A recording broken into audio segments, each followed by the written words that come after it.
Bonjour à tous, je suis Thomas Pesquet, astronaute de l'Agence spatiale européenne en mission dans la Station spatiale internationale. Aujourd'hui, je vais vous parler de quelques aspects de la vie à bord et notamment ceux liés à la sécurité.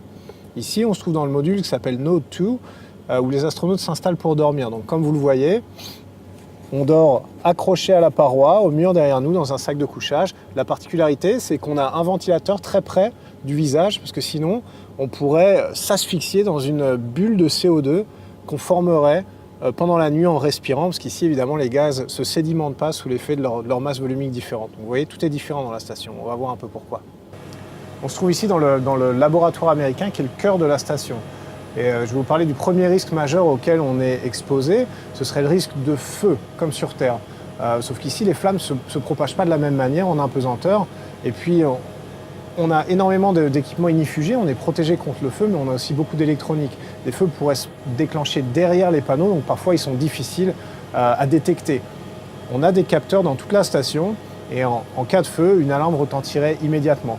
Pour contrer le feu, on a recours à des extincteurs comme sur Terre, un tout petit peu différents, soit à base de CO2, soit à base de vapeur d'eau, et c'est comme ça qu'on protégerait la station entière contre le feu. Si jamais on avait un feu incontrôlable, on serait obligé de quitter la station et de l'évacuer dans nos véhicules Soyuz qui se trouvent à l'arrière.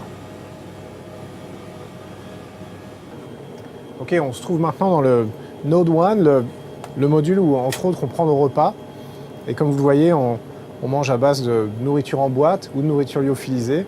Mais une fois qu'on a fini, on ne jette pas ces déchets par-dessus bord, évidemment, parce qu'on essaie de maîtriser les débris spatiaux, qui sont une menace pour les satellites, mais qui sont aussi une menace pour nous. Ces débris, une fois lancés avec beaucoup de vitesse, après une orbite, pourraient revenir vers nous, percuter la station, causer un trou dans la coque du navire, et nous exposer au deuxième risque majeur qui est la dépressurisation. Ici, à l'intérieur de la station, on a une pression qui est égale à la pression sur Terre. À l'extérieur, c'est le vide absolu. Très grande différence de pression, un trou dans la coque. On perdrait tout notre air, tout notre oxygène. C'est évidemment pas une situation d'avenir.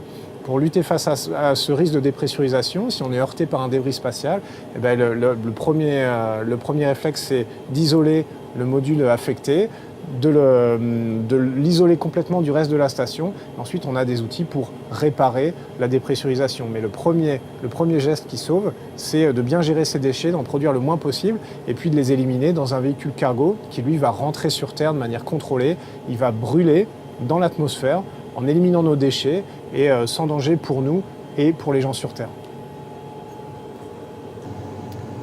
La ressource principale à bord de l'ISS, c'est l'eau. C'est une des ressources les plus précieuses. Vous imaginez bien qu'ici, on ne peut pas acheminer depuis la Terre des énormes quantités d'eau, ce serait difficile. On ne peut pas se permettre de la consommer de manière irraisonnée en laissant le robinet ouvert. Donc on la gère de très près. On a un système de recyclage de l'eau qui se trouve autour de moi, ici, dans le Node 3. À ma gauche, on a les toilettes.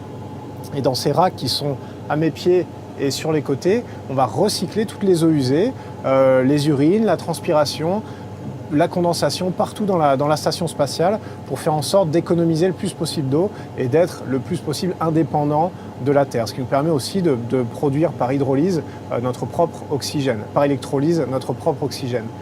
Donc le café d'aujourd'hui se transforme petit à petit en café de demain à bord de la station spatiale.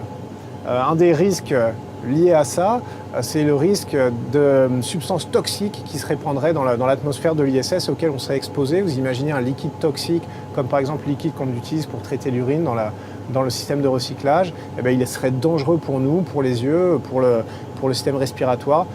Donc pour se protéger de tout ça, on a des équipements spéciaux et encore une fois des procédures qui nous permettent de faire face à ces dangers. Derrière moi, on aperçoit aussi une machine qui s'appelle AirRed qui nous permet de faire du sport 2 heures par jour de manière à rester en forme et à revenir sur Terre dans le meilleur état possible après 6 mois de mission sans avoir perdu trop de masse musculaire et de masse osseuse. On se trouve ici dans la cupola et on est directement exposé aux rayons du Soleil. Le Soleil, c'est notre source d'énergie à bord de la Station spatiale internationale. On fait 16 orbites autour de la Terre, 16 tours par jour. Donc pendant une partie de ce tour, on est exposé au Soleil, on emmagasine de l'énergie grâce à nos panneaux solaires photovoltaïques et à nos batteries. Et pendant la partie à l'ombre, derrière la Terre, de l'autre côté de la Terre, eh bien, on restitue cette énergie emmagasinée dans les batteries. C'est comme ça qu'on peut approvisionner en énergie l'ensemble de la station spatiale. Le Soleil, c'est donc quelque chose de positif pour nous, mais c'est aussi un danger pour 2 raisons. Les températures, ici, sont extrêmes. On n'est pas protégé par l'atmosphère. On peut atteindre plus 200 degrés au soleil, moins 170 quand on est à l'ombre, donc il faut se protéger pour ça. Une grande partie de l'énergie à bord de la station spatiale sert simplement à réguler la température.